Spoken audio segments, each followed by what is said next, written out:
aja. Banyak pakai yang bilang ini kayak Warto jebolan pesantren mana nih? Jangan kiai ya, Cak Yang Warto. baca Warto. Pesantren di mana, apa di mana, mantan preman kok tiba-tiba dia bisa ngebangun Padepokan Darussalihin dan sekarang sudah berkembang. Itu banyak pertanyaan-pertanyaan tuh. Itu bagaimana ceritanya tuh bisa Pak Kiai sampai ke seperti sekarang ini? Terus kedua, terakhir, udah Padepokan udah di jalan sekarang. Sekarang sasaran dakwahnya Cak Warto ini ke depan ini seperti apa? Mau membentuk insan-insan seperti apa? Dengan gaya-gaya Cak Warto sekarang yang saya lihat. Silakan Pak. Nah, pertama Cak Warto itu pesantren di mana? Dulu preman kok tiba-tiba jadi kiai, jadi ustadz. Saya bukan kiai, bukan ustadz. Makanya saya bilang dari tadi saya bukan kiai, bukan ustadz, bukan kapasitasnya sebagai ulama. Preman tadi malah pantas tuh. Panggil aja saya Cak Warto. Ya kan? Saya enggak pernah madrasah, Pak. Saya sekolah saya ST, sekolah teknik. Pekerjaan saya tukang las di proyek-proyek. Oke. Jadi nggak pantas dipanggil ustadz, kiai, nggak pantas ulama, paling nggak pantas. Saya hanya manusia biasa, bukan siapa-siapa dan bukan apa-apa. Makanya tolong, ya saya jangan disiapa-siapakan karena siapa-siapa itu pasti bukan saya. Dan saya jangan diapa-apakan karena apa-apa itu sudah pasti juga bukan saya. Udah saya Cak Warto, manusia biasa. Gitu ya, nggak pernah madrasah, nggak pernah mondok pesantren. Kalau saya berdakwah, bukan berarti karena saya orang pesantren, orang madrasah, saudara kiai, karena saya orang Islam. Saya dakwah karena orang Islam, Pak, saya bukan karena apa-apa. Dan kalau cerita madrasah, cerita mondok di mana, itu dipertanyakan. Kenapa sampean nggak pernah mempertanyakan Rasulullah dulu madrasah di mana, Pak? Nggak pernah. Rasulullah pernah mondok pesantren di Ya. mana, Pak? Rasulullah pernah kuliah di mana, Pak? Pernah. Berarti bid'ah dong yang mondok pesantren, yang madrasah, yang kuliah. Malah saya yang nggak bid'ah dong. Hah? Kalau katanya nggak pernah dilakukan Nabi, bid'ah. Saya nggak pernah madrasah, nggak pernah pesantren. Jadi saya udah Cak Warto aja gitu. Kok dakwah? Gitu. Saya dakwah bukan karena ustadz, bukan karena kiai, bukan karena ulama, karena saya orang Islam.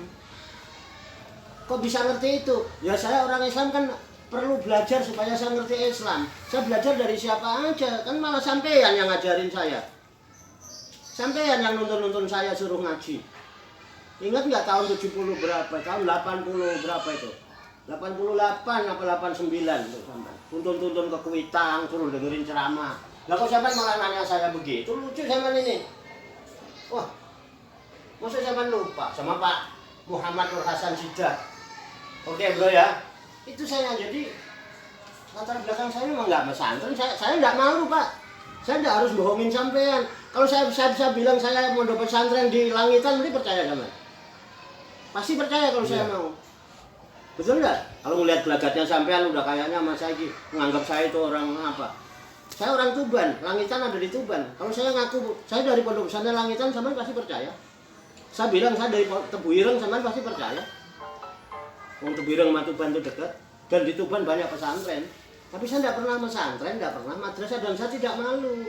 Saya dakwah ini karena saya butuh kesadaran jiwa saya secara pribadi setelah Islam. Saya berusaha untuk mendakwahkan Islam karena saya orang Islam. Ya, kenapa?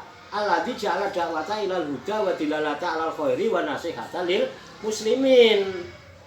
Nah, kata Syekhul Imam Barakatul Anam, Sayyidul Habib Abdullah bin Ali Al-Haddad di dalam pembukaan kitabnya An-Nasihatul Diniyah wal Wasayil Imaniyah, beliau menyatakan alladzi ja'ala da'wata ilal huda wa dilalata 'alal khairi wa nasihata lil muslimin. Itu ada kitab Nasihatul Diniyah itu. Kata beliau, dialah Allah, zat yang menjadikan dakwah. Alladzi ja'ala da'wata ilal huda, menuju kepada petunjuk. Wa dilalata 'alal khairi, dan menunjukkan kepada kebaikan. Wa nasihata lil muslimin, dan sebagai nasihat bagi muslimin sama muslim. Jadi dakwah itu isinya kepada hidayah, kemudian menunjukkan pada kebaikan, nasihat kepada muslimin. Apa saya sampai nasihati saya sama harus jadi kiai dulu? Enggak. Apa sampai nasihatin saya harus jadi ustadz dulu? Apa sampai mau nasihatin saya harus ke pondok pesantren dulu? Apa sampai mau nasihatin saya harus kuliah dulu?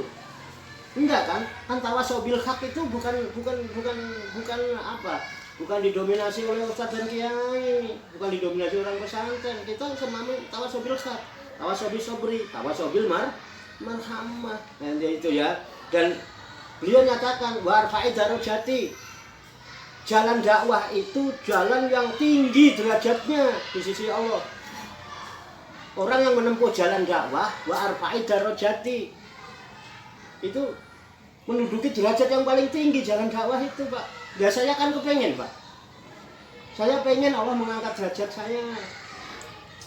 Kenapa Kiai? Kenapa Pak Kiai nggak mau disebut Kiai? Kenapa?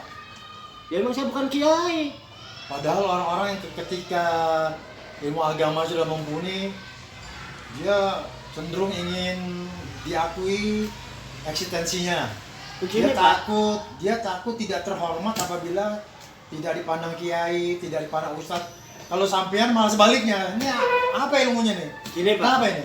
Saya hanya kepengen jadi diri saya sendiri. Saya kan nggak pengen jadi kiai. Saya pengen jadi diri saya. Manusia. Udah manusia. Nggak pengen jadi kiai, nggak pengen jadi ustadz, nggak pengen jadi macam-macam, Pak. Masalah orang mengakui itu silakan. Saya nggak butuh itu. Orang menghormati saya silakan, enggak menghina saya pun, mencaci saya itu pun enggak masalah. Membenci saya pun enggak masalah. Karena saya sadar sebagai manusia itu memang tidak ditakdirkan oleh Allah untuk dicintai semua orang. Pasti ada yang benci. Dan saya pernah dapat nasihat itu dari kiai itu, dari ustadz, dari RT 3, RW 1. Ketika engkau dibenci orang berarti engkau sedang hebat. Begitu katanya. Loh, jangan ketawa-ketawa. Ya. Loh, kenapa saya harus cari penghormatan dengan label-label membungkus-bungkus diri? Nanti kalau nggak sesuai dengan saya bohongin umat. Apa kita mau seneng bohongin umat? Sampai kapan? Terus apa? Ganjaran apa yang didapati dari perbuatan membohongi, menakut-nakuti, dan menyengsarakan orang banyak? Gitu. Jadi antum nggak takut nggak dihormati orang? Nggak takut? Emang pantas Pak dihormati itu? Emang harus dihormati itu? Loh, orang mau menghormati saya, mau nggak menghormatin saya nggak masalah. Yang penting saya berusaha menghormati orang. Nggak usah pilih-pilih, Pak. Apa orang yang terhormat itu orang yang mesti punya titel? Apa orang yang bawah-bawah tidak perlu dihormati? Apa saya hanya hormat hanya kepada penasehat masjid, pada ketua masjid, pada ini masjid, terus yang bukan tidak perlu dihormati? Bukankah kita harus saling hormat menghormati? Tapi jangan minta-minta dihormati, tolong. Orang yang minta-minta dihormati dengan berbagai cara itu tandanya orang yang tidak terhormat. Buktinya apa? Minta-minta dia. Kalau lu terhormat, banyak terhormat, hormati dong, kasih hormat orang. Nggak usah minta dihormati. Oke, bro? Jadilah dirimu sendiri. Saya lebih baik dibenci orang karena jadi diri saya daripada saya harus berpura-pura dengan label macam-macam supaya disenangi orang. Itu namanya saya penipu, Pak.